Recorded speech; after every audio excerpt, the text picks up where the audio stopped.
is education. Now, a couple of people here are obviously very passionate, and this is what they do for a living, so I think it's going to be a very interesting, I think, lively debate. We can all agree that we have a lot of serious and endemic problems on our education system, on one hand. On the other hand, parts of our education system, specifically higher learning, is among the best in the world. So let's talk about what the issues are, and let's talk about how we solve them. And guys, step up to the mic and begin speaking. Why don't we start with the occupied side first?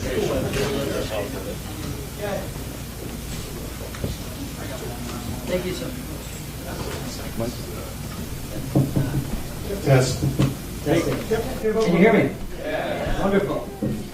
I'm so glad that we're starting with education, I mean, because education gets to the core of our values as a country. And the way that we choose to educate or to not educate young people, I believe, reflects the deepest values of our society. And the crisis that we're facing right now in education is also reflective of the crisis in this country, which I think is also represented by many of the differences in opinion here. What I believe and what Occupy stands for is access to public education, free public education, K through 12, for all young people.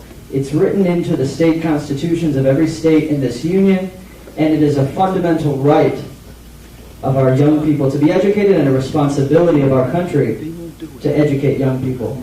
At the college level, it's also essential that we open up access to public education. Access to education, private or public. It's very, very important as a country that we recognize that. Today, too many young people are dropping out of college because they can't afford it. There should never be a case in which a young person has to drop out of college because they can't afford it, because they can't get a co-signer on a student loan. Whether you believe student loans should be the responsibility of the federal government or of private loan agencies, regardless. All right, that all sounds great, and I love the platform, but let's get to the real facts. 20 years of education included exposing education fraud, $6 billion in New Jersey in the school construction fund. Nobody went to jail. Here's the problem in education.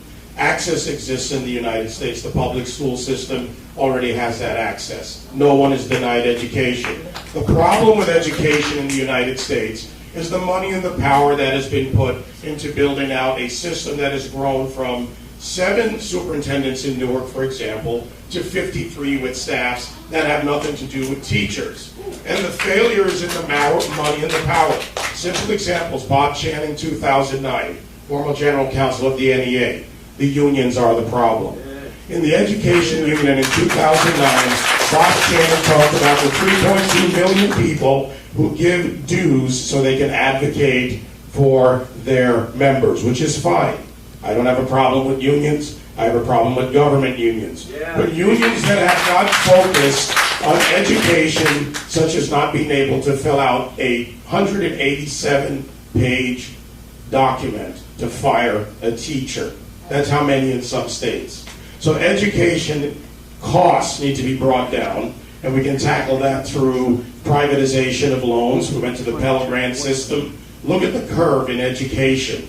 What happened when the Pell Grants were put in place, and what happened when down on I-95 in Maryland, that lovely building that simply feeds the system by lending at a rate of 1.7% to the student, recouping at over 4.3 and up to 14% when you add penalties. You want to solve education, solve the money, get the unions out of it, bring it back to the local factor where it can best serve. You brought up the U word, so I've got to address that. I don't believe that we fix education by demonizing teachers. I don't believe that demonizing teachers. Don't go there. This is not demonizing teachers. I said nothing against teachers. I said being able to fire bad teachers. Don't even try that. In this city alone, where we stand, the rubber rooms are finally gotten rid of about 11 months ago after we exposed them because they had teachers who were sexual predators who sat around on full salary getting paid to do nothing. But that doesn't represent this is not the about the majority teachers. of This is teachers. about, no, I never said anything about the teachers. I said the unions. And if we're going to stand up here and debate, we're going to debate on the facts, on honesty, and if you want to talk education, I know it. That's fine. That's fine. But when you say unions, I was a teacher and a member of a union as well. And 99.9% of teachers are in the classroom because they care about young people, they want to teach them, whether or not they get the resources to do that in underfunded schools across the city. And I can give you examples like Paul Robeson High School. The teachers, in Brooklyn, how many New York. times do I have to say the teachers are not the problem? 99.9% of teachers are in there because they want to teach young people.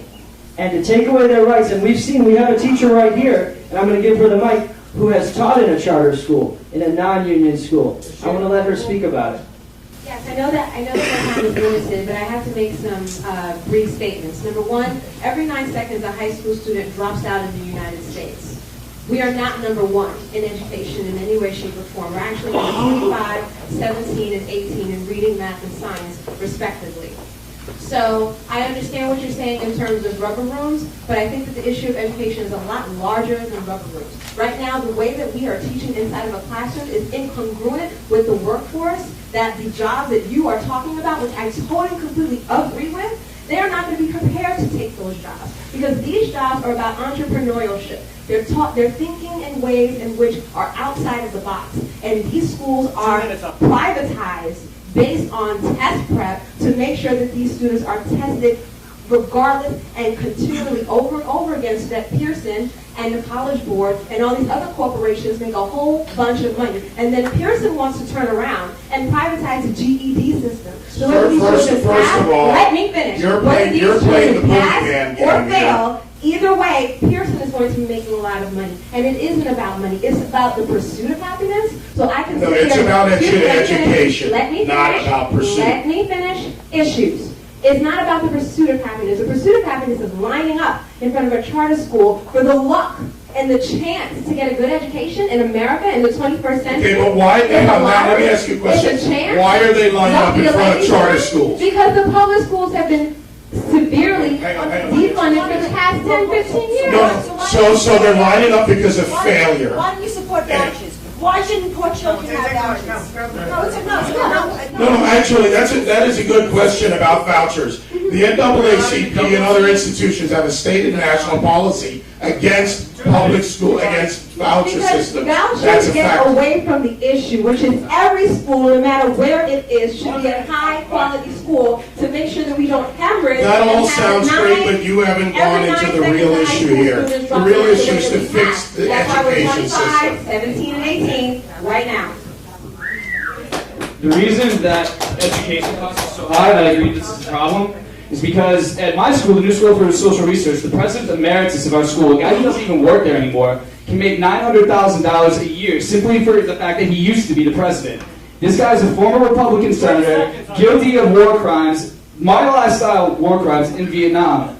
This is the reason why costs aren't high. Doesn't have to do with the unions. It has to do with the 1%. That's the issue that needs to be solved here. Hey, it is the unions, and most of the money that goes to education goes to the pensions, the health care, and all the rest of the sweet deals the union negotiators have negotiated. They've paid for the politicians who sit on the other side of the table. The politicians are wimps, and they listen to all this, and they write it into law for these guys. They're taking all the money. We want unions to get out of education. They should get out of public service. I would submit to your side that it is immoral for public service employees to collectively bargain, to collectively organize against the interests of the people who are trying to get served in this. We put them in there to do the public work. It is immoral for them to even form a union of teachers, firemen, cops, or any of it. They're organizing against us. All right? On the private side, unions, trade unions make sense. Think about that one, though. They're organizing and they're negotiating against us. And besides which, what they do is they pay for the politicians who are cutting the deals. That's the problem. We've been pouring money into education for the last 50 years, and we've been going down. We don't need federal education. Jimmy Carter put it in '77, and all the numbers are going down ever since he put it in. How much time is the... 14 seconds, 35 seconds. And another problem with the school system is the fact that our teachers aren't teaching our kids how to think. They're teaching our kids what to think. And that, to me, is the biggest crime. To me, it's like child molestation. They're molesting the minds of our kids by indoctrinating them into an eco-friendly ideology that doesn't exist. And that's a sin. They should be able to teach our kids how to think, not what to think.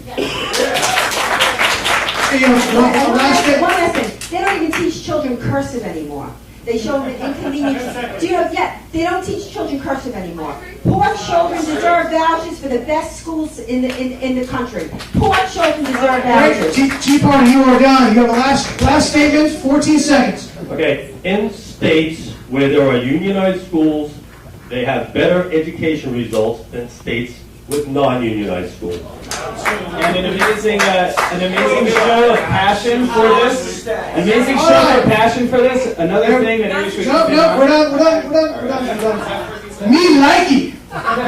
Good job, guys. That's exactly what we want to hear. PhD online from MIT. I did, in fact, I don't know if you guys picked it up, I did, in fact, see, I saw a lot of common ground. I saw some issues which separated the two sides, but I thought that was that's exactly the type of debate we're looking for. I hope you guys are comfortable with the format. Okay, let's take it down a notch and talk about something less controversial. We're talking about global warming. All right, I see people girding up on each side.